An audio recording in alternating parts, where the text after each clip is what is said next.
The Bad Batch show has introduced perhaps the most unique Jango Fett clone yet, a blonde-haired girl named Omega. But unlike all the other mutated clones of the deceased bounty hunter who we have seen so far, Omega shares almost no physical similarities to Jango aside from her brown eyes. Yet her appearance based on the Fett DNA seems to have mutated not directly from Jango's own characteristics, but instead sharing the looks of his older sister Arla Fett. And that's not the only similarity between Arla and Omega.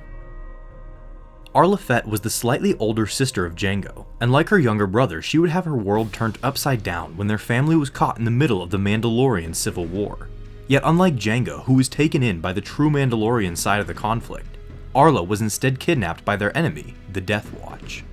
While under the custody of the Death Watch, Arla was branded by their symbol and likely tortured, as she later became an unwilling assassin for the group. However, her days as an assassin were short-lived as she was imprisoned by the Republic about a decade before the start of the Clone Wars.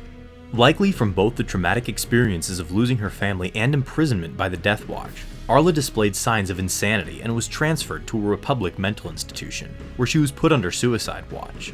She was later freed shortly after the execution of Order 66 and was brought back to Mandalore, where she lived in hiding along with a few clone deserters, mainly ARC troopers, a similar fate to Omega, but with Clone Force 99 as seen in the Bad Batch. Arla's story ends there, with her mainly being indirectly referenced by other characters in future stories.